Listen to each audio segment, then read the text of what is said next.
Para sahabat, hari-hari ini saya bersama Ari Sujito itu terlibat menulis buku handbook, buku pegangan bertitel Desa Inklusif. Ini buah kerjasama antara Kementerian Desa, keluarga alumni Gadjah Mada dan Universitas Gadjah Mada. Saya ditarik untuk ikut menulis buku itu. Ada satu teman, sahabat Wito Wikantoso, staf ahli Menteri Desa, ini seorang diskusan yang sangat baik. Beliau birokrat, tapi juga filsuf yang tidak hanya berbicara tentang aturan, tidak hanya berbicara tentang proyek, tapi bicara tentang hakikat, tentang kebajikan, kebaikan dan kebenaran. Bagaimana kita bisa memahami inklusif itu dalam kerangka kolektivitas desa. Dan beliau itu menyampaikan pesan kepada kami ketika memulai menulis buku ini bahwa inklusif itu hanya pintu masuk. Tapi formasi besar, bangunan besar ya kolektivitas. Desa itu sebagai kolektivitas yang tidak hanya sebagai bentuk kesatuan masyarakat hukum, tetapi juga pergaulan hidup bersama. Dan kemudian kata desa yang kuat, maju, mandiri, dan demokratis itulah yang menjadi penanda bagi kolektivitas desa itu. Artinya beliau mengajak kami semua tidak hanya ngomong tentang sifat inklusif dan berbagai indikator. Jika demokrasi itu diutamakan dan inklusi maupun inklusif itu menjadi bagian dari demokrasi, Mas Bito selalu mengatakan bahwa demokrasi itu harus dikembalikan pada prinsip kedaulatan rakyat melalui kontrak sosial. Jadi artinya desa itu kontrak sosial. Dan ini kalau saya lacak lebih jauh, ini mengikuti cara pandang Jean-Jacques Rousseau, kemudian Alexis de Tocqueville, lalu juga ada Jürgen Habermas yang berbicara mengenai demokrasi deliberatif atau demokrasi musyawarah. Dan tentu ini musyawarah desa ini sebagai salah satu arena untuk membangun kolektivitas sebagai ekspresi pergaulan hidup bersama, membangun kesetaraan, dan kemudian juga secara politik mengambil keputusan politik atau kehendak bersama dalam desa itu. Beliau juga memaknai bahwa apa yang disebut dengan desa SDGs desa itu anggaplah itu sebagai tools, sebagai alat saja, bukan sebagai goals. Sehingga ini harus dikembalikan pada otoritas, pada kolektivitas desa itu. Tergantung desa bagaimana menggunakan data, menggunakan SDGs itu untuk memperkuat dirinya. Bahkan juga beliau selalu mengatakan tentang dialektik kontrol dialektika desa, kolektivitas desa itu pada supradesa. Nah, dalam hal itu saya menyampaikan guyon juga. Berarti kalau SDGs sebagai alat seharusnya bukan SDGs, bukan Sustainable Development Goals, tapi lebih tepatnya kita tempatkan sebagai Sustainable Development Tools, ya.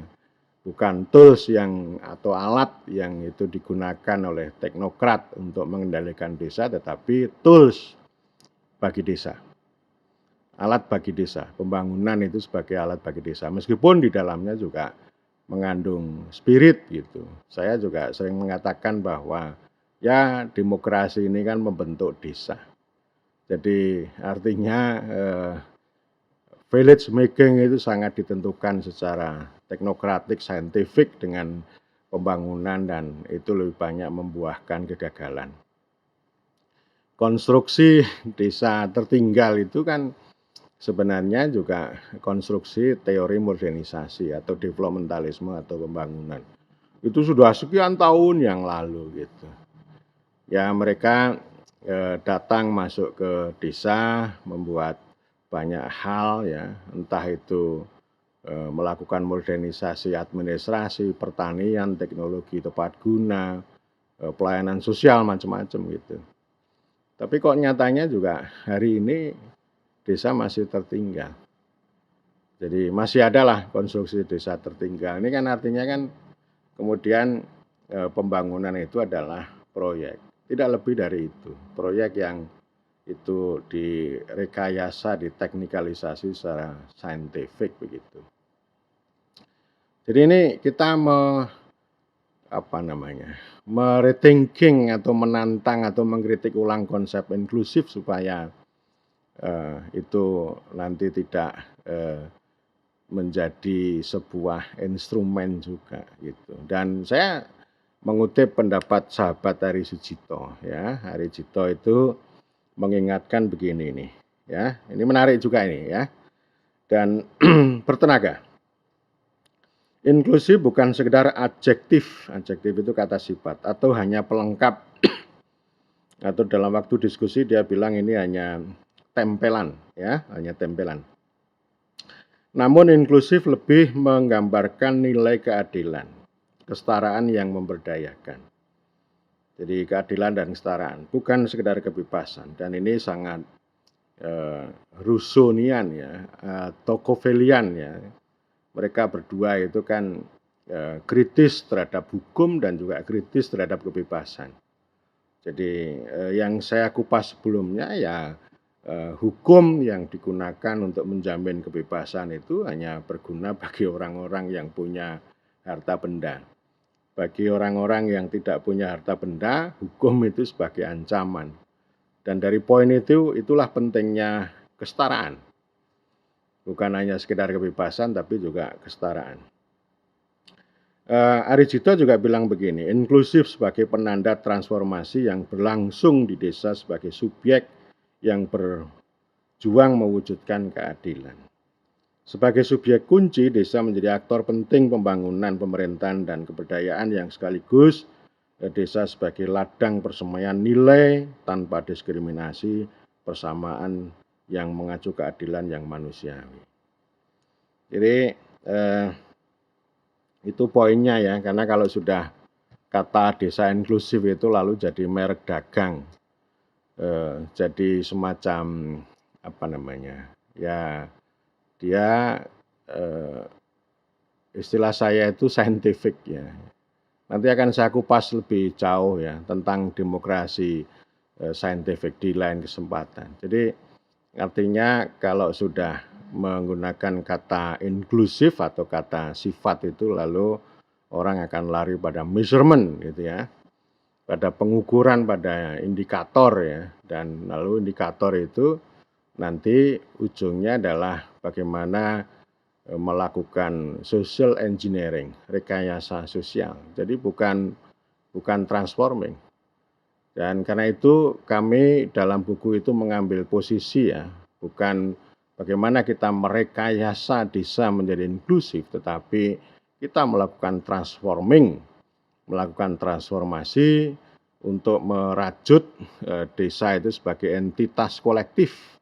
Entitas itu artinya desa itu yang mengandung lokalitas. Lokalitas itu bisa culture, bisa identitas, bisa kepentingan lokal.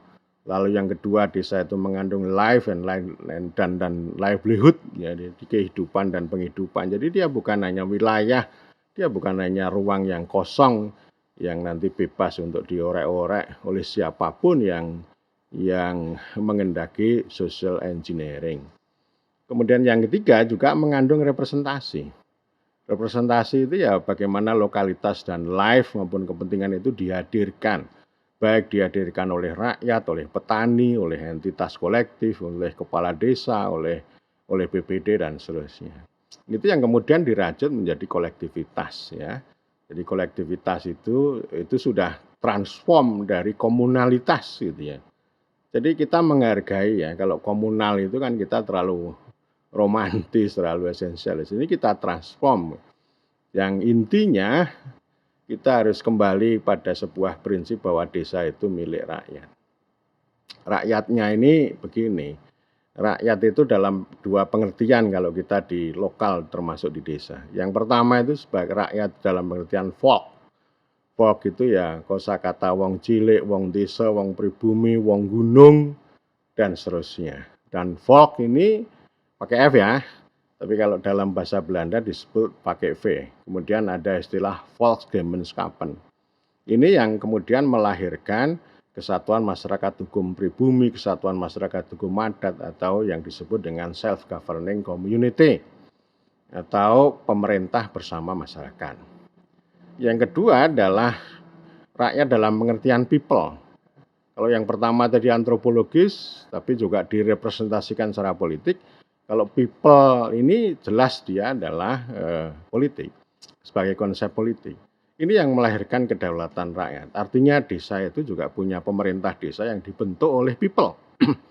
Dan karena itu, ya antara gabungan antara itu, yang Volks itu melahirkan self-governing community, kemudian yang people itu menghasilkan local self-government atau pemerintah dalam masyarakat.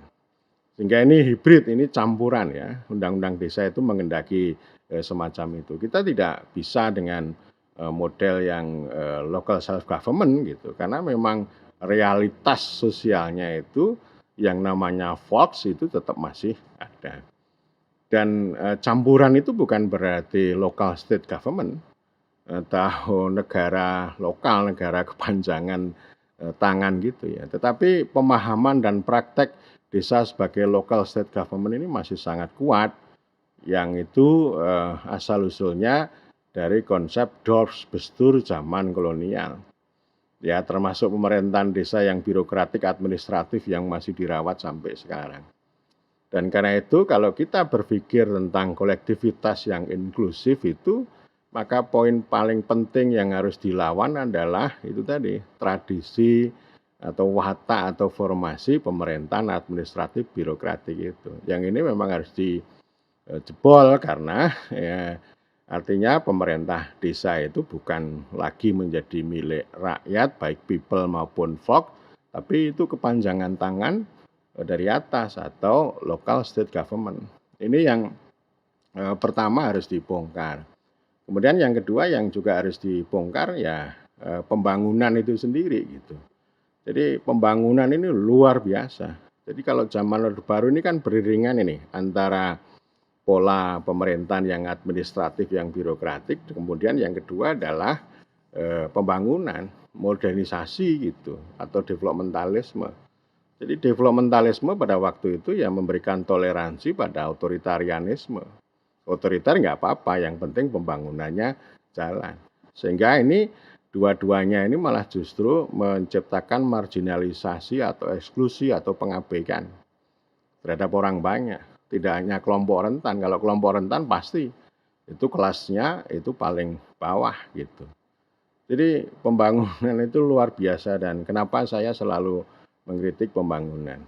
Tapi kalau sekarang pembangunan itu sudah diterima ya kita balik gitu. Artinya desa itu bukan sekedar lokus, bukan objek, bukan target, tetapi dia sebagai subjek, sebagai arena bersama dan alatnya desa, bukan alatnya negara begitu. Jadi saya ingin mengatakan bahwa ini inklusif ini kan berasal dari kata inklusi.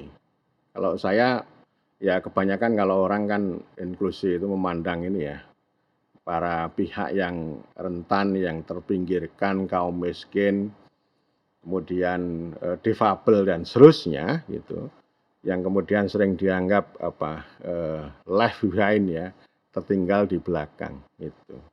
Dan kemudian spiritnya desa inklusif itu no one left behind. Tidak ada orang yang tertinggal atau tercecer begitu ya.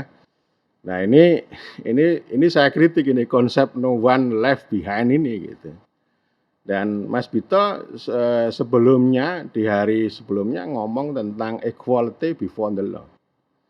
Ya, jadi kesetaraan di depan hukum, persamaan di depan hukum itu luar biasa, dan itu kita harus tempuh dengan pendekatan konstitusi itu. Tapi kalau no one left behind, tidak ada orang yang tertinggal di belakang, itu lalu solusinya afirmasi. Saya mengkritik pendekatan afirmasi, artinya ya afirmasi ini kan eh, istilah Mas Bito itu kan moral sentimen ya, bukan moral sentimen, tapi ini kan sebenarnya spirit ya, atau nilai gitu ya. Tapi kalau moral sentimen itu ya artinya memang kita dituntut untuk peduli, berpihak pada yang lemah dan sebagainya gitu. Tapi yang kuat-kuat, yang kelas menengah, yang jelita itu kan dibiarkan. Ya. Jadi artinya ya konsep probur, konsep inklusif dan sebagainya ini kan kadang-kadang diperdebatkan antara orang kanan dan kiri. Kalau orang kiri ya mengatakan ya ini milik kami, ini pemerintah harus berpihak pada yang lemah begitu ya. Lalu yang kanan ya, oh bukan. Jadi orang mengatakan tentang kanan ya, bukan kanan mengatakan dirinya, orang mengatakan tentang kanan. Ini kanan juga gitu. Kanan itu maksudnya ya pemerintah itu jangan menghambat, jangan mengurusi orang yang sudah maju, orang yang sudah kaya raya, orang yang sudah kuat. Pemerintah ngurusi yang lemah-lemah aja. Yang lemah-lemah yang perlu dikanalisasi di afirmasi secara khusus. Mengapa bisa begitu? Supaya ini interestnya dikanalisasi supaya tidak menjadi gangguan bagi orang-orang rakyat jelita. Gitu. Jadi ini namanya solusi neolib itu begitu ya. Jadi artinya yang gede, yang kaya raya itu dengan regulasi, atau kalau zaman sekarang namanya regulatory state atau negara pengatur gitu. Yang miskin-miskin itu ditempuh dengan cara tadi afirmasi. Sehingga cara konstitusi equality before the law itu nggak ada, itu sudah nggak pernah diomongkan orang gitu. Nah itu saya kira pertanyaan saya juga gitu. Artinya ya kalau kita itu mau membangun, merajut kesetaraan gitu ya. Kesetaraan itu ya pendekatan kita konstitusi dan kewargaan. Kewargaan itu ya semua orang sama. Equality before the law tadi. Punya hak dan kewajiban yang sama. Ya. Dan mengapa bisa begitu? Karena ya ini runtuhnya equality before the law itu kan disebabkan oleh dua hal tadi. Pemerintahan yang administratif dan pembangunan yang ekspansionis. Pembangunan itu dalam pengertian kapitalisasi yang ekspansif sekaligus juga eksploitatif sehingga menciptakan ketimpangan. Kemudian kalau sampai ke lokal, ke desa ya dia hanya sebagai proyek saja. Sehingga ini yang namanya citizenship, kewargaan, equality before the law ini tidak terwujud. Dan yang terjadi malah itu tadi, kalau eksploitasi pasti akan meminggirkan rakyat jelata, orang-orang korban. Dan lalu mereka merekomendasikan yang rakyat jelata ini perlu disentuh dengan prinsip no one left behind dengan pendekatan afirmasi. Jadi ini ya artinya kan ini ilmu resep juga gitu ya, ilmu resep. Jadi saya bukan anti pada kata inklusif, tetapi kita harus mendudukkan ya.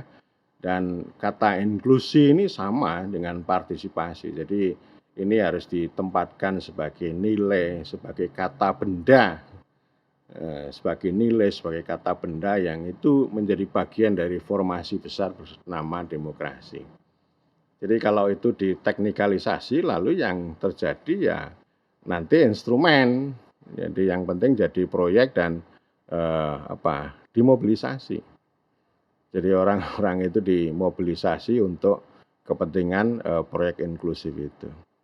Jadi buku tadi yang kami susun itu ditempuh melalui perdebatan yang sangat serius, diskusi yang sangat serius. Saya selalu mengingatkan bahwa kita jangan lupa pada sejarah. Jangan melupakan sejarah. Kalau orang tidak belajar sejarah itu pasti akan mengulanginya. Pertama sebagai kebodohan, kedua sebagai lelucon. Dan lelucon-lelucon itu yang terus-menerus diulang.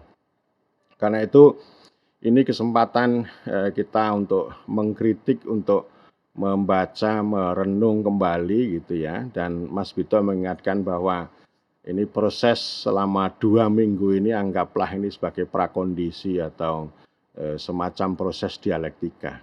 Ya, sintesanya nggak cukup, waktu katakanlah beberapa hari gitu. Dan saya juga merekomendasikan pada Departemen Sosiologi Visipol UGM untuk membuka kembali teori strukturasi. Bagaimana teori strukturasi itu bisa kita gunakan secara kontekstual untuk transforming ya. Jadi bukan social engineering, transforming untuk mewujudkan desa sebagai entitas kolektif yang kuat, maju, mandiri, dan demokratis. Inklusif itu ada menjadi bagian dari itu, menjadi salah satu fitur di dalam itu. Dan orientasi kita adalah ya kesetaraan di mana-mana, termasuk di dalam kehidupan desa itu.